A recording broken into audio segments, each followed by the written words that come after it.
Hi hello सर्वांना नमस्कार. रेश्मी नाते या मराठी चॅनलमध्ये तुमचे सर्वांचे स्वागत आहे. एक लग्न असेही भाग 55. माई हा खोटं बोलतोय. खरं तर आकाश पैशाचा घोळ करत होता. सई रडत म्हणाली, खोटं बोलतीयस तू. माझा आकाश असं कधीच करणार नाही. तारा रागाने म्हणाली, आणि मामी तुम्ही जरा श्यामवर लक्ष ठेवा. ही रोज रात्री त्याच्या रूममध्ये जाते. मी पाहिलं होतं. आकाश म्हणाला. काय? सोनाली आश्चर्याने म्हणाली. हो, कदाचित देवांश हिला ते सुख देऊ शकत नाही. आकाश म्हणाला. खबरदार, असं म्हणून सईने आकाशच्या कानाखाली वाजवली. बस, स्वतःचे कारनामे लपवण्यासाठी तू श्याम आणि माझ्यावर चिखल उडवतोय. सई म्हणाली. आत्या, माई हा खोटं बोलतोय. खरं तर हाच माझ्यावर वाईट नजर ठेवून आहे. सई बोलतच होती की ताराने तिच्या दंडाला धरलं. तुझी हिंमत कशी झाली माझ्या आकाशवर हात उचलण्याची? तारा सईच्या दंडाला गच्च पकडून म्हणाली. तुमच्या मुलाची हिंमत कशी झाली माझ्यावर असे काहीही आरोप करायची? सईच्या डोळ्यातही आता राग आटून आला होता.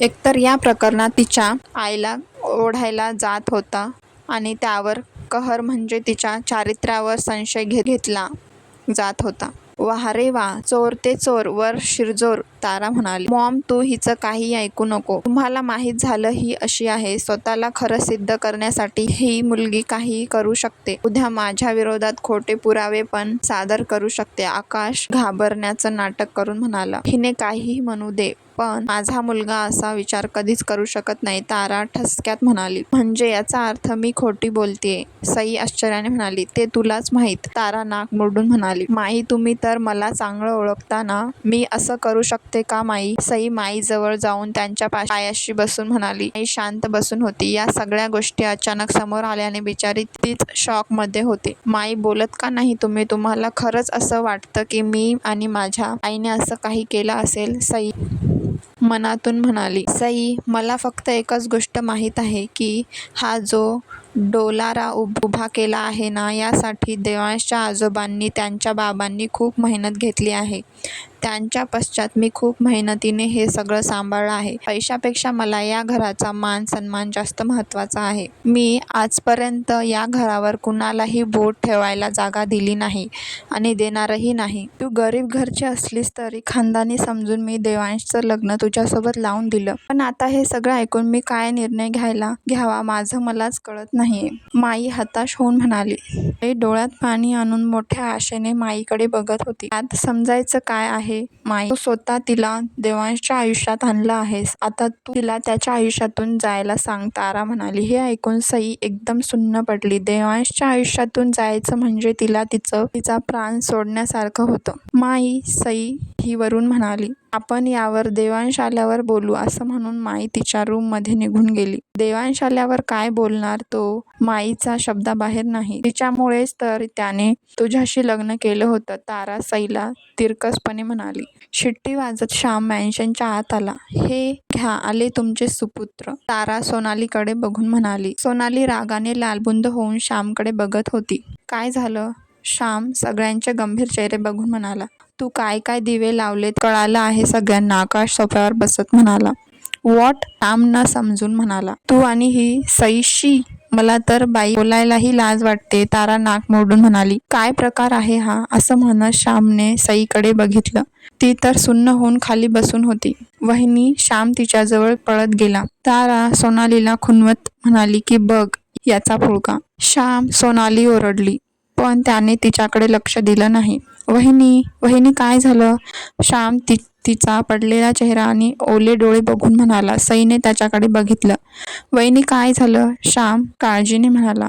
श्याम, श्याम. सई रडत त्याच्या मिठीत शिरली. बघ वहिनी, काहीतरी लाज आहे हिला. आकाश बरोबर बोलत होता. तारा म्हणाली. श्याम सोड तिला. सोनाली म्हणाली. काय झालं? कोणी सांगेल का मला? आणि वहिनी तू का रडत आहेस? श्याम तिला समजावत होता. पितळ उघडं पडल्यावर असंच रडू येतं. खोटं खोटं. आकाश म्हणाला. Will you shut up please? Shyam आकाशवर खेकासून म्हणाला. बरं बाबा, मी गप्प बसतो. चालू द्या तुमचं. आकाश तिरकस हसत म्हणाला आणि त्याच्या रूममध्ये निघून गेला. वहिनी तू शांत हो. चल मी तुला तुझ्या रूममध्ये सोडतो. श्याम तिला उठवत म्हणाला. तारा तोंड वाकडं करून निघून गेली आणि सोनाली रागाने श्यामकडे बघत होती. श्यामने सईला तिच्या रूममध्ये आणलं. तिला बेडवर बसून पाणी प्यायला दिलं. तू कोणत्याच गोष्टीचं टेन्शन घेऊ नको. तुला माहीत आहे ना त्या दोघी कशा आहेत. तू आराम कर. श्याम तिला समजावून निघून गेला. तो जाता सईने बेडवर अंग टाकून दिला आणि आता तिचा कुशीत तोंड खुपसून रडत होती. श्याम त्याच्या रूममध्ये आला. त्याला वाटलं नेहमी तसं तारा आणि सोनाली तिला घालून पाडून बोलतात तसं काही झालं असेल, पण सोनालीला रागाने लालबुंद होऊन रूममध्ये आलेलं पाहून तो प्रकरण काहीतरी भयंकर आहे हे समजून गेला. मॉम, काय आहे ते स्पष्ट बोल, श्याम तिची रागीट नजर बघून म्हणाला. कधीपासून चाललं आहे हे? सोनाली म्हणाली. काय चाललंय? श्याम म्हणाला. तुझं आणि सईचं जे चाललंय ते आवडलेलं नाही मला. सोनाली म्हणाली. व्हॉट नॉनसेन्स मॉम, तू काय बोलतेस? तुला तरी कळतंय का? श्याम आश्चर्याने म्हणाला. हे बघ श्याम, तू आजपासून सईला बोलायचं नाही की तिच्या आजूबाजूलाही फिरकायचं नाही. सोनाली रागावर नियंत्रण ठेवून म्हणाली. मला नीट सांगशील काय झालं आहे? श्यामचाही आवाज चढला. तुला आणि सईला आकाशने एकत्र पाहिलं आहे. सई तुझ्या रूम मध्ये होती आणि त्याने तिला तुझ्या रूम मधून बाहेर निघताना बघितलं आहे. तुला कळायला हवं, देवांशची बायको आहे ती. देवांश, सोनाली म्हणाली. मॉम, काय डोक्यावर पडली की काय?